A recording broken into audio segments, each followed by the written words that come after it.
किसी ने क्या खूब कहा है, मनुष्य हर चीज से छुटकारा पा सकता है पर अपने द्वारा किए गए कर्मों के फल से कभी नहीं। फिर वह अच्छा हो या बुरा, वह जैसे जैसे कार्य करेगा उसको फल भी वैसा ही भोगना पड़ेगा। गीता में भगवान श्री कृष्ण ने अर्जुन को उपदेश देते हुए कहा था, मनुष्य के कर्मों का थप्पड़ इतना भारी और भयंकर होता है कि हमारे द्वारा जमा हुआ पुण्य कब खत्म हो जाए पता भी नहीं चलता। पुण्य खत्म होने पर समर्थ राजा को भी भीख मांगनी पड़ती है। इसलिए कभी किसी के साथ छल कपट करके उसकी अंतर आत्मा को दुखी मत करो। हम अपने स्वार्थ को पूरा करने के लिए दूसरे गरीब और असहाय लोगों पर अत्याचार करते हैं। कभी ये नहीं सोचते कि इसके मुख से जो हमारे प्रति बददुआ निकल रही है उसका दंड कितना हमें भोगना पड़ेगा। हम हमारे आसपास जितने भी पशु पक्षी प्राणी हैं अपनी दौलत और अहंकार में आकर सब पर अत्याचार करते हैं, फिर इसकी सजा हमें इसी जन्म में ही भोगनी पड़ती है।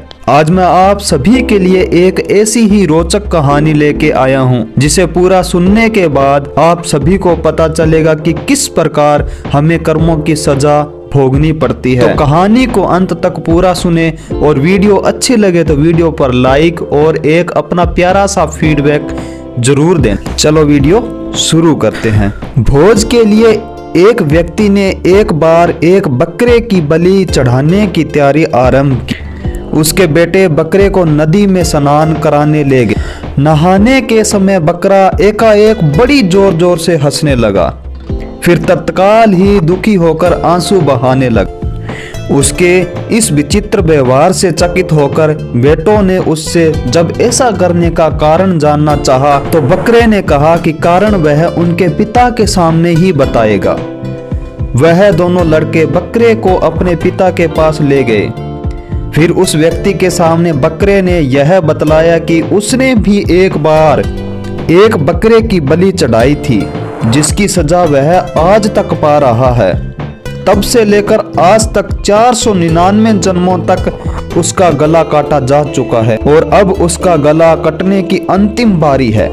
इस बार उसे एक बुरे कर्म का अंतिम दंड भुगतना था, इसलिए वह प्रसन्न होकर हंस रहा था, किंतु वह दुखी होकर इसलिए रोया था कि अगली बार से तुम्हारे सिर भी इसी तरह 500 बार काटे जाएंगे। उस व्यक्ति ने उसकी बात को गंभीरता से लिया और उसने बलि की योजना को स्थगित कर दिया तथा अपने बेटों से उसे पूर्ण संरक्षण की आज्ञा दी। किंतु बकरे ने व्यक्ति से कहा कि ऐसा संभव नहीं है, क्योंकि कोई भी संरक्षण उसके कर्मों के पाप को नष्ट नहीं कर सकते।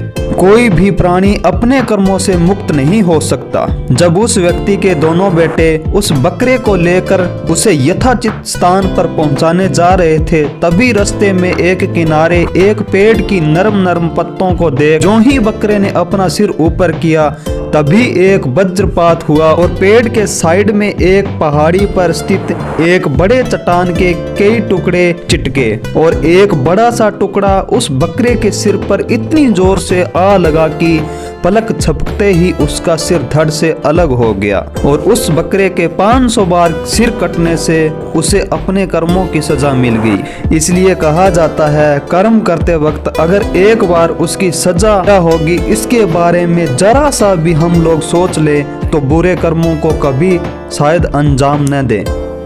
खैर, आप सबको ये छोटी सी कहानी कैसी लगी कमेंट में अपना फीडबैक जरूर दें और ऐसी ही मोटिवेशनल स्टोरी के लिए हमारे चैनल को जरूर सब्सक्राइब करें।